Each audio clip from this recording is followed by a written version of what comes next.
At the age of 20, a profound transformation swept through my life. I was convinced that I possessed all that I now hold dear: a loving husband, a baby on the horizon, and the future I had always envisioned. Little did I know just how swiftly everything could unravel. When we met, Frankie and I were enveloped in a profound love.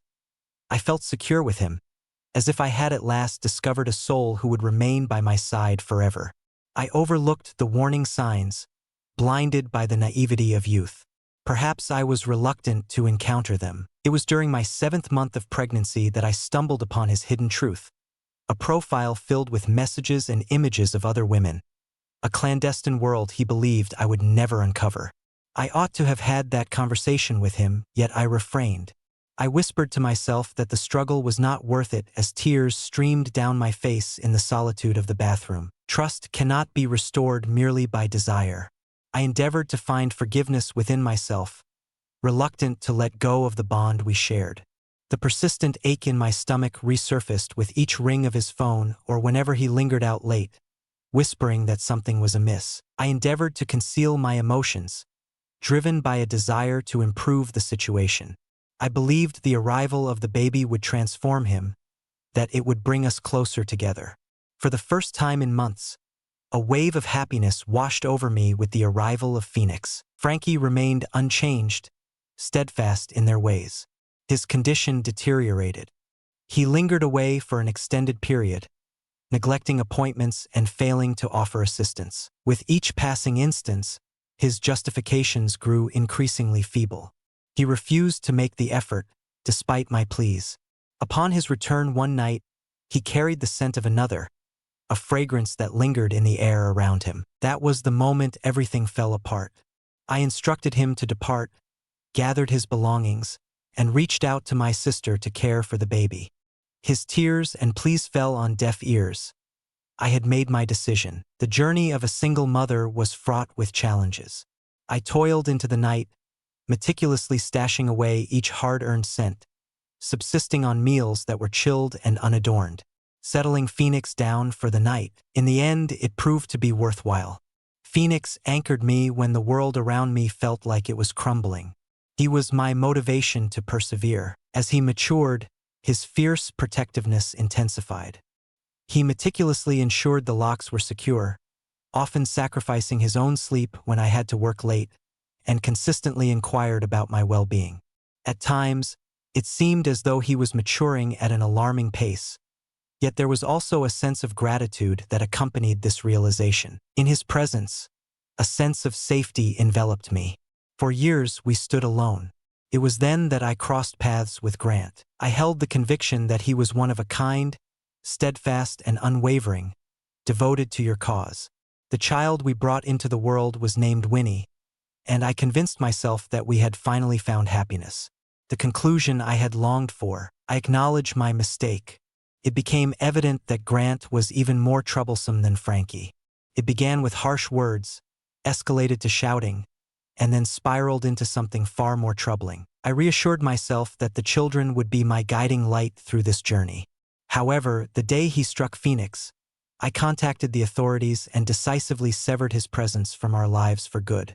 Subsequently, we relocated. A fresh beginning was essential for me to grow stronger and prioritize my children. I made every effort to suppress the feelings of fear and isolation, yet they remained by my side. For years, I buried those emotions beneath layers of silence, yet a fragment of my soul yearned for the warmth of love. Often, I reassured myself that I was fine on my own. It's amusing how a simple embrace can evoke a flood of memories.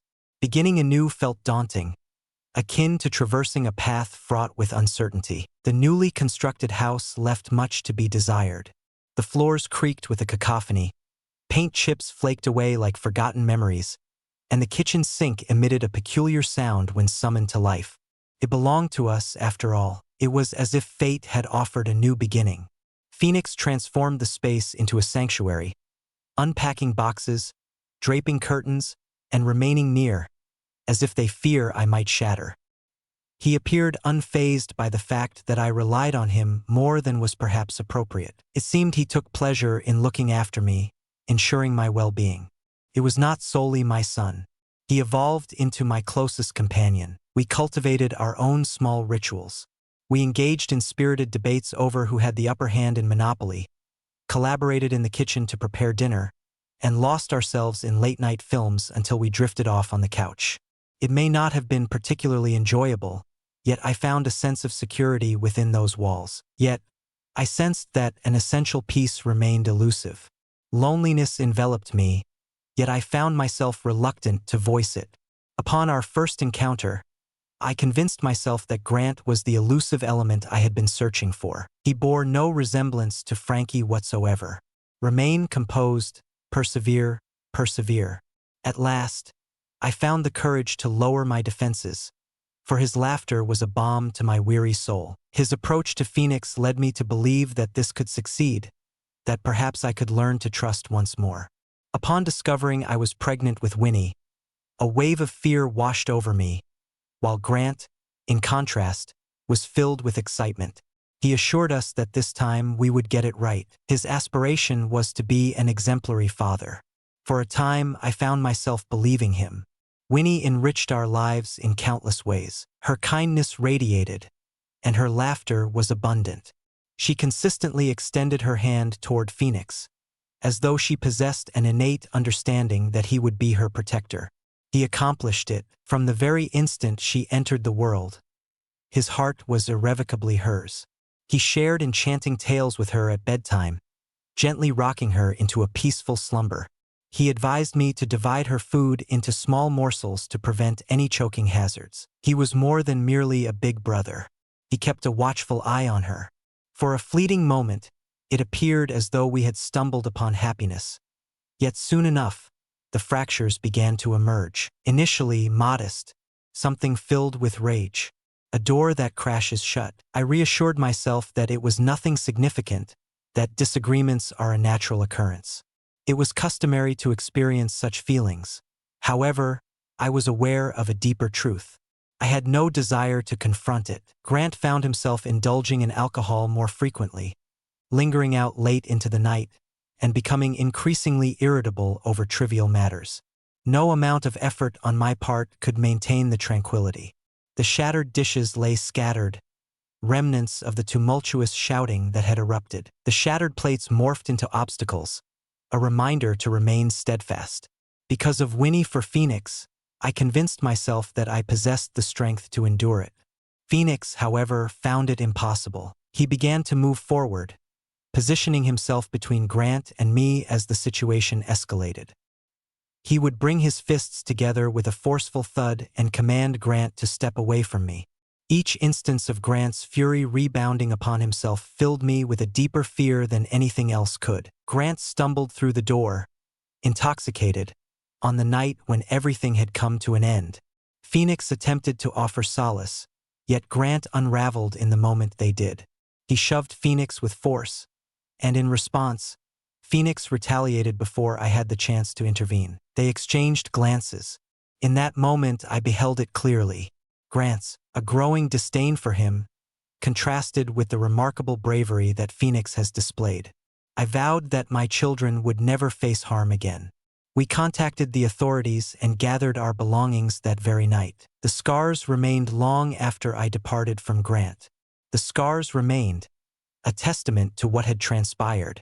I held my trust close, allowing no one to breach my defenses. Devoting myself to the safety of Phoenix and Winnie consumed my existence, even if it meant embracing solitude endlessly.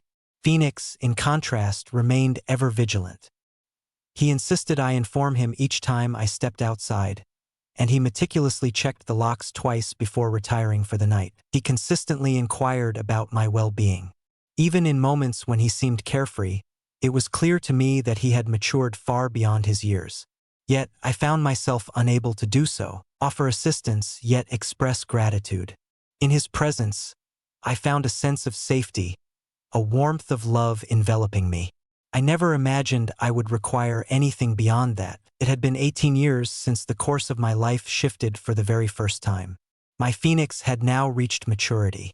The house was alive with activity that night. Melody, a gentle chuckle, steps ascend and descend the staircase. There I was, surrounded by my friends, observing him as he smiled amidst the chaos. He appeared to be quite satisfied. Radiant, my pride in him was unwavering, a constant presence in my heart. Yet, an ache lingered within. It was not quite sadness. It seems to resemble fear more closely. Fear that I was no longer essential to him. The realization that the individual who had been my steadfast support for such an extended period was preparing to depart. Phoenix lingered below, tidying up the scattered beer bottles and the remnants of pizza boxes. Once the final guest departed, I carried Winnie upstairs, tucked her into bed, and bestowed a gentle kiss upon her forehead as I wished her a good night. She was already drifting into slumber as I extinguished her light. I descended once more to assist Phoenix with the cleaning. Yet, he instructed me not to disturb him. He said to her, "Go to bed. I can handle this." Exhaustion enveloped me, yet sleep eluded my grasp. As I reclined on the edge of my bed, I observed him diligently at work in the kitchen. The sound brought a sense of comfort to my soul. He was present, and, as ever, managed everything with his usual finesse. That evening, however, carried an unmistakable sense of distinction. I found myself at a loss for words. Indeed, it did. Silence enveloped the house, a stillness that seemed to linger in the air. The following morning, Phoenix and Winnie remained in slumber, prompting me to linger in place for a time. I lingered in the steamy embrace of the shower, allowing the cascading water to cleanse away the remnants of the previous night's worries. Upon stepping out, I enveloped myself in a towel and made my way to my room. The door slipped my mind, its closure lost in the stillness that enveloped the house. As I stood there, I gazed into the mirror, contemplating the image that stared back at me. Throughout the years, my body underwent transformation. I certainly wasn't as youthful as the girls Phoenix had spent the night with before. As my fingers grazed my stomach, I sensed the delicate traces that pregnancy had etched upon my skin. My breasts lacked their former firmness, and my hips had grown wider. A part of me cared, despite the assurances I gave myself that I did not. I shifted slightly, drew in my abdomen, and angled my head. I had no aversion to my appearance. I suddenly realized the passage of so many years. His approach was silent, the door creaking open without a sound. In an instant, I sensed his presence, as warm arms enveloped me in a tight embrace, catching me off guard before I could process what was unfolding. My heart leaped into my throat, his bare chest pressed against my back. "Thank you for the birthday wishes, Mom." His voice was a mere whisper. I froze, my body becoming utterly still. For a fleeting moment, I found myself paralyzed, my mind a blank canvas, as a sharp pain gripped my chest from the effort of holding my breath. Phoenix held on, not allowing me to leave immediately. He embraced me with arms that felt both relaxed and firm, as if he was reluctant to release his hold. His warmth enveloped me, the gentle rise and fall of his chest a soothing rhythm, while the weight of his hands rested softly upon my stomach. In an instant, he released his grip. He glanced at me in the mirror, pressed a gentle kiss to my cheek, and departed as if nothing had transpired. I stood there, gazing at my reflection as if time itself had paused, lost in the depths of my own image. My heart raced with intensity. A sensation stirred within my stomach, something I hadn't felt in years, while my skin flushed with a sudden warmth. I attempted to dismiss it, to feign indifference, yet it lingered, refusing to be overlooked. It lacked the essence it once held. It stirred a sense of discomfort within me, even a twinge of revulsion, as my fingers brushed against the place on my cheek where his lips had once lingered. Instead, I felt a surge of vitality. For the first time in years, a surge of vitality coursed through me, and it filled me with a sense of trepidation. Breath eluded me as my hands trembled and a constricting weight settled upon my chest. For hours, I remained ensconced in my room. I found myself reflecting on the event repeatedly, his voice echoing in my mind, his kindness lingering, and the warmth of his embrace still vivid in my memory. What contributed to that delightful sensation? What ignited my desire for more? As I perched on the edge of my bed, my thoughts oscillated between two vivid images, my fingers clutching the sheets as though they possessed the power to anchor me in place. the child I cradled into slumber and the figure I beheld in the reflection that dawn. It was utterly perplexing. It was simply not feasible. Yet the thoughts lingered on. His gait revealed a confidence, each step deliberate and unwavering. His shoulders broadened, and with each passing year, he appeared to rise taller. That morning, I sensed the weight of his body, the texture of his skin, and the power of his embrace. It shouldn't be like this. I gazed into the mirror, searching for answers, for any clue that might illuminate the source of my unease. Yet what I perceived was a woman who had endured neglect, been underestimated, and cast aside for far too long. A woman who struggled to recall the last moment she felt desired. What if it were not wrong? What if it were merely an individual? A sudden realization struck me, unbidden, and I was left with a twinge of guilt for having entertained such a notion. Yet, despite my relentless efforts, it clung to me stubbornly. It clung to me like the lingering tendrils of smoke. I occupied my time, preparing for the day ahead, tackling the laundry, and keeping an eye on Winnie. Yet, my trembling hands persisted, refusing to cease. Each time I shut my eyes, his presence washed over me once more. I reassured myself that I was being overly harsh, that it held no significance. Phoenix strode into the kitchen. He stood bare-chested, extending his arms high above him in a graceful stretch. Breath eluded me. He rendered it with such effortless grace, as if he were blissfully unaware of the profound impact he was creating. As he greeted the day with a good morning, his voice resonated with a rough, deep timbre. A palpable sensation washed over me. This tug, I hadn't experienced this ache in my abdomen in years. He smiled, and in that moment, it was as if my entire being ignited with warmth. I found it necessary to depart. Upon my return, I secured the door to my room. My heart raced with fervor, stung my skin. He occupied my thoughts incessantly, the way his gaze lingered on me in solitude, the warmth of his embrace etched in my memory. As if I held significance, I resolved not to lay a hand on myself. I had come to the unsettling realization that I was already ensnared in my actions, but it was far too late to turn back. My knees trembled beneath me. I inhaled in shallow gasps. My entire being trembled for a reason that was entirely distinct. After it concluded, I found myself feeling even more despondent, significantly more so. What sort of mother experiences these feelings? I was on the verge of tears, ready to scream. I truly wished for his return, nonetheless. I kept my distance from him for the remainder of the day. I feared that if I dared to meet his gaze, he would uncover all my secrets, the deep-seated embarrassment, the profound regret, all the yearning. He remained oblivious, unaware of the subtle nuances around him. He was perpetually enjoying himself with Winnie. After lunch, tidy up and come to check on me to ensure I was all right. It deteriorated as a result of that. He had faith in my abilities. His affection enveloped me. I found myself thinking about him constantly. I attempted to convince myself that it was merely a fleeting sensation, an odd emotion that would rise and fade away. I was aware of the truth, despite the circumstances. There was no turning back. A shift had irrevocably occurred. I maintained my composure, as if nothing had changed. In moments of necessity, I wore a smile, chuckling when it was expected of them. Yet, within me, I was crumbling to pieces. With each entrance he made, an unmistakable energy enveloped the space. The allure was undeniable, a heat I found impossible to articulate. His scent lingered long after he had gone. My stomach clenched as I beheld sights I was never meant to witness. The manner in which his shirts draped over his broad shoulders.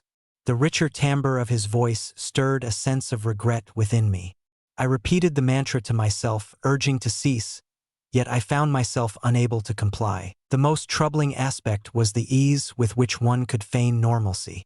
We prepared meals side by side, tackled 2 loads of dishes simultaneously, just a fleeting touch that left my breath momentarily suspended. We nestled closely beneath the blanket during our movie nights. Our legs, moving in unison, remained steadfastly connected. He cast quick, fleeting glances in my direction, as if to gauge whether I was aware of his scrutiny. Indeed, I did. Every detail captivated my attention. Moreover, he noticed me as well. "Mother, are you well?" One night, he inquired as he noticed me gazing for an extended moment. I chuckled and assured them I was fine. I certainly was not. He endeavored to bridge the distance increasingly as I drifted further away. On that fateful night, everything transformed. In the solitude of my room, tears streamed down my face, and it wasn't until I sensed the shift of the bed beside me that I realized he was there. His fingers brushed against my arm, a gentle contact as I sought to retreat into the shadows. "What about my face?" The voice was gentle and soothing. "What seems to be the matter?" That was all it required. Tears streamed down my face as I poured out my heart to them. Fear gripped me at the thought of solitude. How exhausted I felt from the absence of recognition. I found myself utterly adrift. "Mom, you are not alone," he declared, his hands clasping my arms firmly. I find myself present at all hours. The way he embraced me transcended mere comfort. It was secure, cozy. As if enveloped in the warmth of familiarity, I leaned closer to him and surrendered, allowing myself to unravel in his embrace.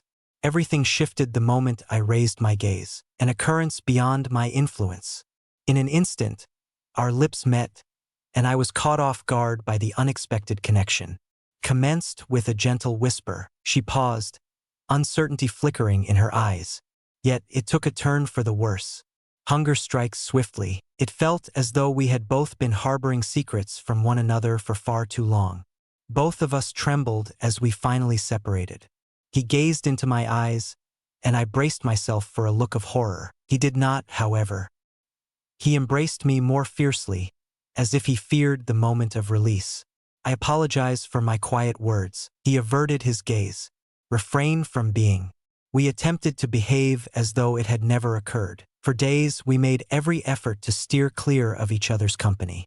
We remained untouched, avoided lingering gazes, yet the weight of stress lingered on. If anything, the situation deteriorated further. Each gaze lingered far beyond its intended moment. Each unintentional touch ignited a blaze within me. Once more, it transpired on a fateful night. As we immerse ourselves in the cinematic experience, we find ourselves nestled closely together. Before I realized it, his hand was resting on my leg. I ceased my motion, yet remained in a state of fluidity. I found myself unable to do so. This time, it was he who leaned in first. The kiss held a distinct quality. Desperately required, desperate for attention. He truly desired it just as intensely as I did. We pressed on, undeterred. I allowed his hands to glide over my skin. I longed for him. When we finally crossed the line, it was anything but slow or soft. The chaos was overwhelming, far too excessive. I expected the weight of guilt to crush me in the aftermath, yet it did not. That night, everything transformed. It continued unabated, yet we chose to remain silent on the matter. We started to steal away moments whenever the opportunity arose, make contact swiftly, stolen moments of affection, and ultimately even more. Chatisoir. The initial experience was peculiar. Fear gripped us, uncertain, yet we pressed on. After that, we found ourselves unable to resist each other's touch. It was a paradox of morality. It encompassed all that one could desire. I was unaware of my absence. It remains unchanged now, intense and quite frightening. I find myself unable to cease. I long to continue on this path. I find myself at a loss regarding what this signifies about me. The conclusion remains uncertain. In his presence, I find a sense of wholeness that eludes me elsewhere. I find myself utterly perplexed by the circumstances that led to this moment, questioning the reasons behind my acquiescence. I find myself unable to cease. I have made an effort. I have made my attempts. I truly swear. I keep my distance from him whenever I can. As darkness falls, I secure my door.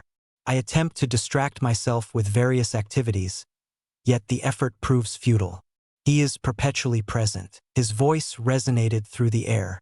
His caress, his gaze upon me, the most unfortunate aspect. I wish for it to continue indefinitely. It fills me with a sense of nausea to admit that guilt is a constant companion in my life. Yet it slips my mind. Upon his entrance into the room, an undeniable sense of ease washes over me, prompting the urge to let go of everything else. It seems as though I've been devoid of it for such an extended period that I struggle to comprehend how I ever existed without it. Yet the weight of shame lingers, causing me to gasp for breath. Gazing into his eyes, an undeniable weight settles upon me. Gazing at my own reflection brings me pain. Each time I gaze into the mirror, all I can perceive is a monster staring back at me. A shattered woman, irrevocably altered by a choice that has severed her from the path she once knew. Yet I continue to traverse it. The phoenix perceives the distinction. Indeed, he does. He has perpetually possessed an acute awareness. Excessively cautious. He cornered me in the kitchen the first time I attempted to escape. What mistake did I make? And he inquires gently. There was a trace of fear woven into his voice. I swiftly shook my head. Certainly not. Yet, the expression on his face revealed a deep-seated skepticism towards my words. Mother, I regret the pain I caused you. Engaged in conversation. The thought is driving me to the brink of madness. In that moment, a part of me shattered upon hearing his words. I felt an overwhelming urge to shout, to convey that it was utterly wrong. We were compelled to halt. Instead, tears streamed down my face. He seized me, in the manner he consistently employs. My sole intention was to ensure your sense of security, to experience the warmth of affection. It was but a whisper. In that moment, I realized I was not alone in this predicament. He was as well. I contemplated the idea of leaving, securing Winnie and making our escape. We would be in a place where no one could ever discover us. I made an attempt, yet I fell short. Not for him. Not after everything he has done for me. Please stay. Upon sharing the news with him, he implored fervently. I must find a way to ensure you stay close. The way he gazed at me left me utterly speechless. To take one's leave. Leaving him was not an option for me. I promised we would find a solution, and so I did. I promised we would keep it a secret. Yet, secrets have a way of surfacing, revealing themselves in time. It wasn't merely the guilt that weighed heavily on my heart. It was more terrifying. The anxiety of being discovered, the undeniable reality that all I had meticulously assembled would come crashing down. Fear enveloped me, perpetually gazing at my device. Phoenix feels a sense of trepidation, worried that her words might fall into the ears of the wrong individual. Each knock on the door sent a jolt through me. I was convinced that the police would have arrived by now, prepared to depart from us. Could be either one of us or perhaps both together. And then came Winnie. For her, I toiled diligently to maintain the status quo. I made an attempt, yet I fell short. She began to realize that my focus had drifted away. I would drift off during dinner or completely overlook the time to pick her up from school until her call jolted me back to reality. Phoenix observed it as well. True to form, he entered, offering her assistance with her homework. As the day draws to a close, she gently tucks her in for the night. Yet, rather than providing solace, it only deepened my distress. Then, the Phoenix started to transform. It instilled in him a sense of possessiveness. Initially, it escaped my notice. I noticed his gaze lingering on me as I conversed with another. Above all, men. A stranger caught my eye in the grocery store, and I offered a smile in return. He trailed behind me, a constant presence. He reached for me more often in public, not in ways that would catch the attention of others, yet it was sufficient for me to sense it deeply. A gentle hand rested on the small of my back, nearly brushing against my arm. Subtle indications that I belonged to him. At times, I sensed the urge to intervene and halt his actions. I was acutely aware of its wrongness. Yet, another part of me sensed a longing for connection. Stay safe. He continued to regard me as the most significant figure in his existence. Filled me with fear. With each passing day, the atmosphere within the house grew increasingly fraught. I made an effort to avoid being peculiar, yet I was truthful with everyone.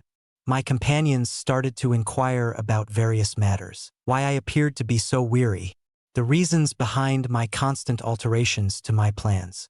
Why I flinched each time my phone chimed. "Freya, are you all right?" One of them inquired why I had overlooked our third coffee date. Indeed, I spoke an untruth. A great deal was unfolding. It was evident that they held doubts about my words. In that moment, I realized just how swiftly everything was destined to unravel. I longed to declare that I have ceased. I wish I had summoned the courage to depart earlier. The situation deteriorated. I did not, for I found myself unable to, as his touch was ever present. With every glance he cast in my direction, the weight of my troubles seemed to vanish. I had forgotten the depths of my fear. All I could sense was him. I was uncertain about how to release that burden. This occurrence is beyond my comprehension. What led me to allow it to reach this point? The moment I faltered in keeping a vow I had set for myself. Yet I remain, caught in the tumult of affection and regret. Amidst the tumult of fear and desire, I vowed to myself that I would cease. I will set this straight. I'm honestly at a loss for where to begin. Love does not always embody purity. It intertwines with anguish, trepidation, and a yearning that surfaces at times. Appearances can often be deceiving. Phoenix provides me with all that I require: security, comfort, affection. I perceive all that I fear I might lose. However, he persists in returning, regardless of my efforts to cast him away. He regards me as if I am the very center of his universe. Nothing terrifies me quite like this. I have been yearning to speak with him. It is imperative that we cease our communications with him. Cease your actions at this very moment. I have considered suggesting that he meet someone more suited to his age, a partner capable of loving him in the manner he truly desires. It wasn't me. It was someone else entirely. What if he has different desires, though? What if he has already succumbed to the same sense of loss that envelopes me? What if the sight of him with another person becomes unbearable? There is still time for me to unravel this before we irrevocably harm one another. To all who come across these words and find themselves feeling trapped as I do, know that you are not alone. It's all too simple to stumble into poor choices when fear or solitude grips you. To allow love to guide you to destinations you never imagined possible. Cease at this moment before the opportunity slips away. Do not allow it to reach this point.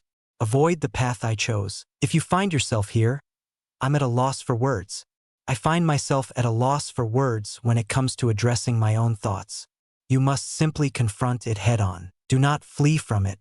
Do not allow it to grow larger until it escapes. By hand, I will be in the comments seeking guidance, uncertain of the next steps to take. At this moment, it seems as though I am on the verge of sinking beneath the waves.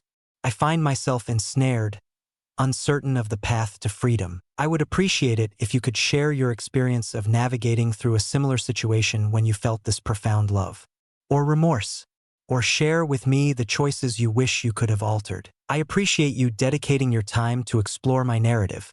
Your support means everything. If you enjoyed this video, please consider liking, sharing, and subscribing for more content like this. There are ways to support someone navigating a struggle they find difficult to express. I shall be present in the comments, poised and ready. I am eager to listen to your thoughts. I would like to hear your thoughts.